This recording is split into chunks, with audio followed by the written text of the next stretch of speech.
Well, Ben Barnes, lovely to see you. Nice to see you too.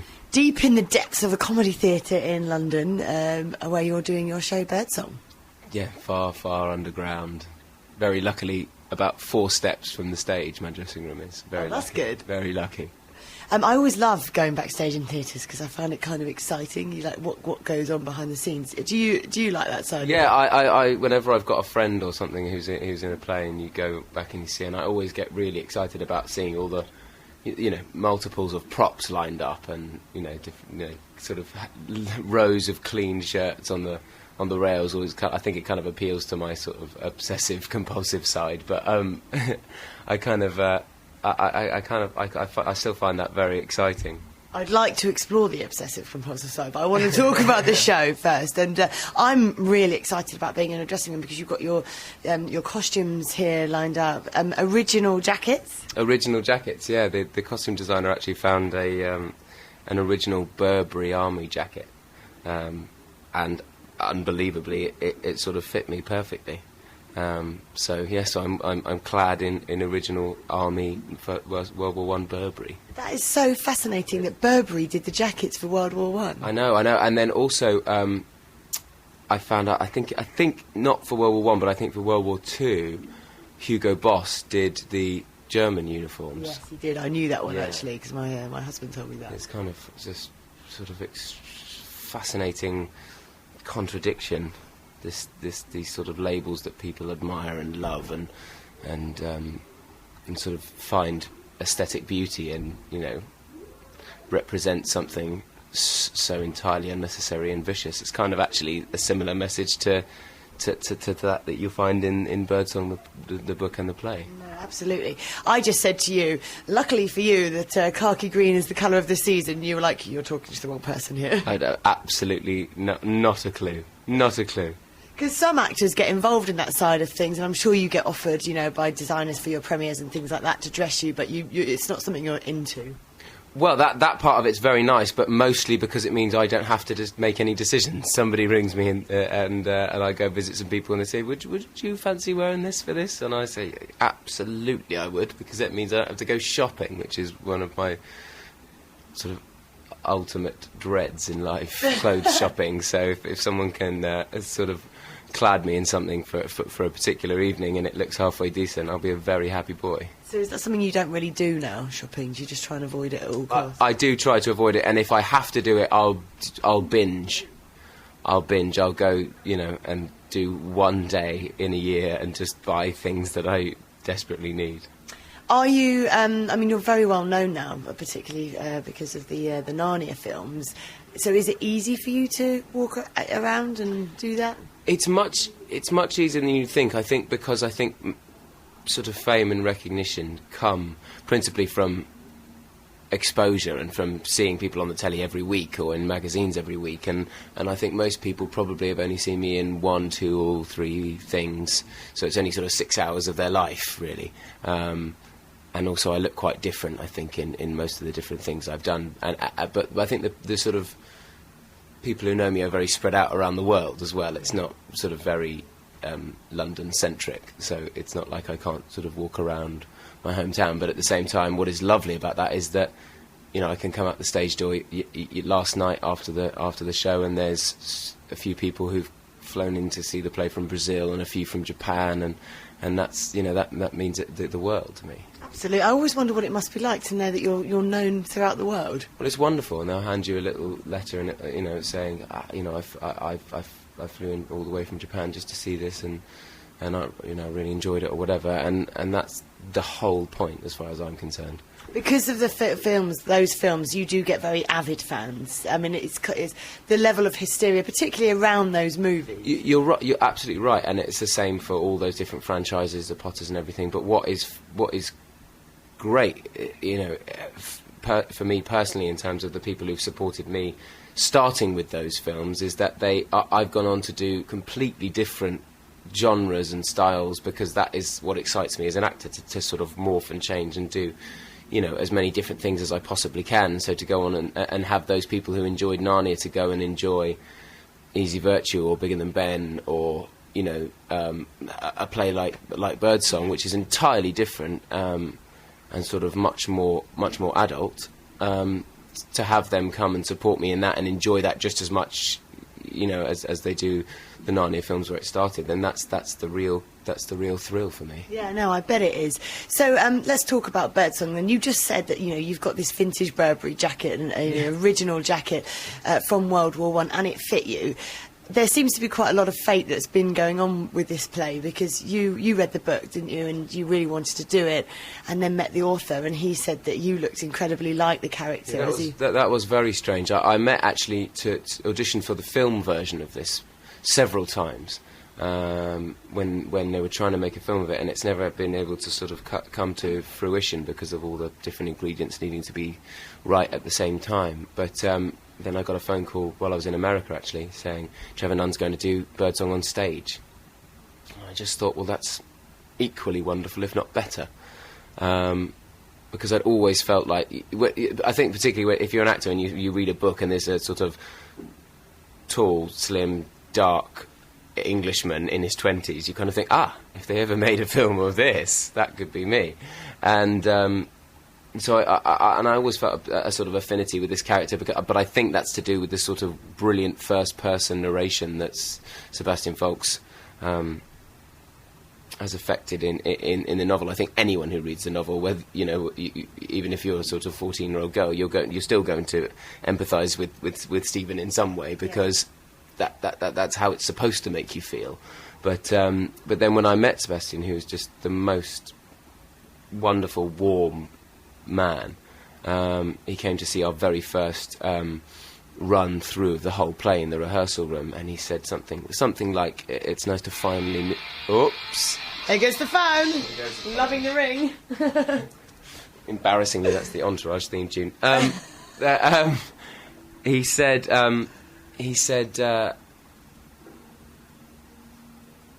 something along the lines of, "It's nice to finally meet you," and I said, what do you mean? He said, "Well, you look weirdly and exactly like the Stephen that I had in my mind when I wrote this 16 years ago or something." And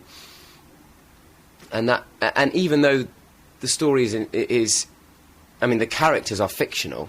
I mean, obviously the events are real, but the particular characters are fictional. I mean, he did a lot of research on sort of original World War I letters and stories from home and things like that.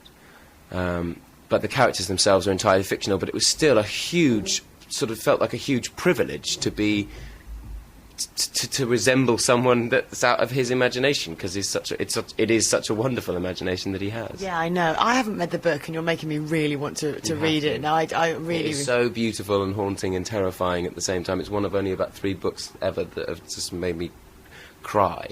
And I'm not a particularly sentimental person. It's just there's something about being a human being and reading that story that strikes a chord. Well, I think it brings the horrors of what actually happened in the First World War to you don't really think about it. It does, but a lot of books and films try to bring the horrors of war, but that doesn't necessarily touch you emotionally. What touches you emotionally is that this is a book about how far you can push a human being before you can no longer call him a human being. I mean, what does it mean to be a human being? How malleable are we emotionally before we crack? And that's what strikes the chord, and how tiny, how infinitesimal our lives are in the sort of the grand scheme of things. And it's those themes that run through the novel and the play that I think really touch people, rather than the horrors themselves. I mean, I've heard that there's lots of tears, when people are watching this. You guys have been quite emotional when rehearsing for it and actually doing it. Absolutely. Well, it's just one of those plays. It sort of demands from you as an actor to sort of stretch you and push yourself emotionally and take yourself to some quite dark places, I think, and some quite miserable places. And I can barely, it's almost a 3-hour play, and I sort of barely leave the stage. So by the end, I don't mind telling you, I'm a bit wobbly. So how do you wind down after that? Because I know I've spoken to actors that have done plays, and they say the hardest thing is then trying to go home and go to bed because you're so sort of up. And I mean, what do you do? It's completely true. I mean, I come back in this dressing room and I sit in that chair for about 5 minutes without moving. I don't even bother trying to get undressed or take off my false moustache or anything, because there is no point. You just have to spend a few minutes just sitting. But yeah, it is one of the that is one of the sort of difficulties. I find myself sort of going home and making something to eat and pretending it's 10 o'clock instead of 1 o'clock. But there's going to be a strange night then, because of course you've got the next Chronicles of Narnia film coming up, 3D, The Voyage of the Dawn Treader. It's going to be huge. Everybody's talking about it, and it's on the gala premiere is the royal premiere this year, so a massive event, as they always are. Are you actually going to be on stage that night as well? I think I almost certainly am, yes. But I'm hoping to sort of conjure a way of being able to go do the red carpet, meet everybody, and then once the film starts, rush over here, because I hopefully will have seen it by then, and rush over here, do the play, and then rush back for the party, and hopefully no one will miss me. Wow. But we'll find out. I don't know if it's feasible yet. Your head will be exploding after that night, because, you know, I mean, I'm sure a premiere like that is again a big emotional deal for you. Yes, they are, but it's not as serious, so No. it's hopefully something that I can just sort of do my job of going out and supporting the film and making it the best it can be. Your ears will be ringing by the time you come back here, I should think. By the time I come back here, yeah, I'm sure I'm going to get a lot of stick from the Narnia lot for being here, and a lot of stick for the Birdsong lot for trying to be there and here at the same time. But it's exciting. It'll be a really exciting month, actually. And then I've got another film that I did, Killing Bono, the comedy that I did at the beginning of the year, coming out. They've just announced it's going to come out, I think, March. In the UK as well, so it's going to be a really sort of busy but a really exciting time for me. It must be amazing for you as an actor, for one, to get signed up to such a big franchise, and you've got that sort of as a security, I guess, is it? And then you can do stuff like this. Well, that's sort of. Oh. To anyone from Corner Shop, could you please make your way to stage door? Thank you. What's most thrilling for me is that I've sort of finished with the Narnia franchise, I think, now, because my character's quite old in the next story. Not that they've decided what they're going to do with that yet, but so I've got that sort of I've had that sort of ultimate perk of being in something on that scale. But then I'm also doing a very serious, dramatic play and a ridiculous music comedy in leather trousers,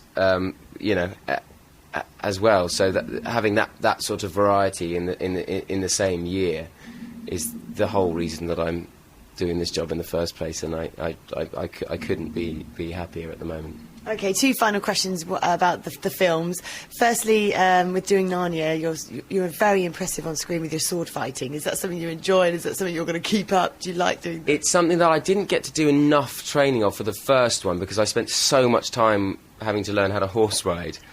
And weirdly, there's a lot more action in Prince Caspian than there is in The Voyage of the Dawn Treader, but I personally didn't get to do as much, because it was armies rather than individuals. With this one, I did a lot more training for, so I actually became quite good at it this time round, and I was really, really starting to enjoy it, actually. I don't know how much of it will make it into the final cut, but some of the sequences we did were really cool, sort of falling down rooftops and things, so that was kind of really exciting, fighting with swords and crossbows and whatever you can lay our hands on. I do one scene fighting just with a pair of handcuffs. Like a sort of archaic Jason Bourne, but only not as cool. And so yeah, I really, really enjoyed it. In terms of keeping it up, I've got no idea, but I did buy myself a copy of the sword that I have in The Voyage of the Dawn Treader. So intruders beware. Cool. And then with Killing Bono, at home and in the leather trousers. And did you have the same pair of leather trousers throughout, or did you have to swap? I did have the same pair throughout. I did have the same pair throughout. I did actually burst them. They were so tight. In one performance, I did some sort of 80s lunge move, which I thought was really cool and was probably completely ridiculous, and managed to sort of bust them open at the front in front of about 300 extras. But so they didn't survive the whole shoot, but I was kind of glad to be rid of them by the end.